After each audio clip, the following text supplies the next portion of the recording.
Insta360, pwede bang gamitin kahit walang battery? Ang sagot ko dyan ay pwede. Panoorin nyo na lang lahat ng video na ito hanggang dulo para masundan nyo yung setup ko. Make sure lang mga kurimaw ha, na original yung ginagamit nyo na cord, namamatay yung camera. Kukulangin niya yung supply ng kuryente galing sa motor nyo. So kailangan talaga na original yung cord na ginagamit nyo, na isaksak nyo dito sa 360 nyo. Galing sa 360 papunta sa motor.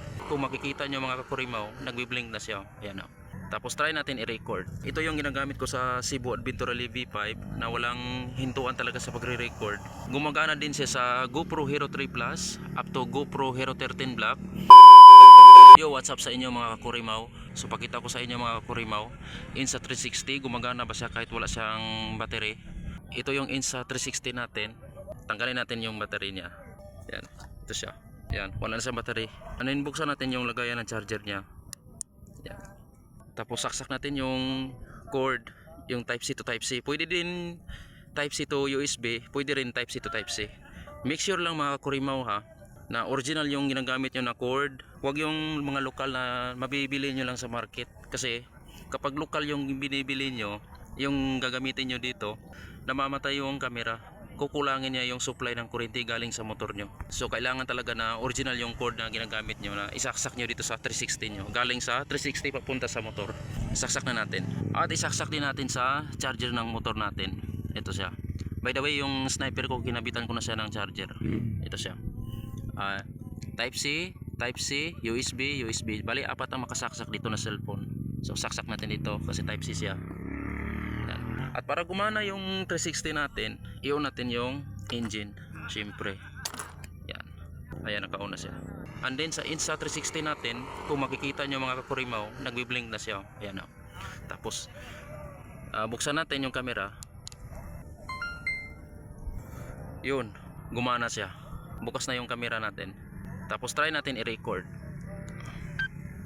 Yan, nagre-record na siya. Yan, nag-record na siya. Tapos naka-on yung engine niya siyempre. Ayan. And then charger ko, may volt siya, voltmeter sa battery natin. Yan, nagre-record na siya. Ito yung ginagamit ko sa Cebu Adventure V5 na walang hintuan talaga sa pagre-record. Ginagawa ko to siyang dashcam. And then singit ko ulit dito mga kurimaw, no? Gumagana din siya sa GoPro Hero 3 Plus up to GoPro Hero 13 Black. Subuko na yun kasi may GoPro Hero 3 Plus ako dati, and may kasama din akong nagmamayari ng GoPro Hero 13 Black. Gumagana siya kahit wala siyang battery. Hindi ko alam kung sa DJI Osmo kung gumagana ba siya. Ang cons lang dito mga kurimaw, hindi na siya waterproof. Nawala na yung waterproof niya. Pwede na siyang pasukan ng tubig, ulan dito kasi open na siya. Ayan o. And then pangalawang cons dito mga kurimaw, patayin muna natin yung record. Pangalawang cons dito mga kurimaw, kapag nagpagasolina ka, siyempre patayin mo yung engine mo. Ayan, patay siya. Patayin natin yung engine. Yan. So patay din yung camera. Ang pros naman dito mga kurimaw, wala na siyang hintuan, wala siyang, kumbaga hindi siya malubat. Kahit saan ka pang lupalop ng mundo makarating, basta mataas lang yung capacity ng SD card mo, pwedeng pwede. So yun lang mga kurimaw, share ko sa inyo. Thanks po sa ating lahat. See you on next vlog.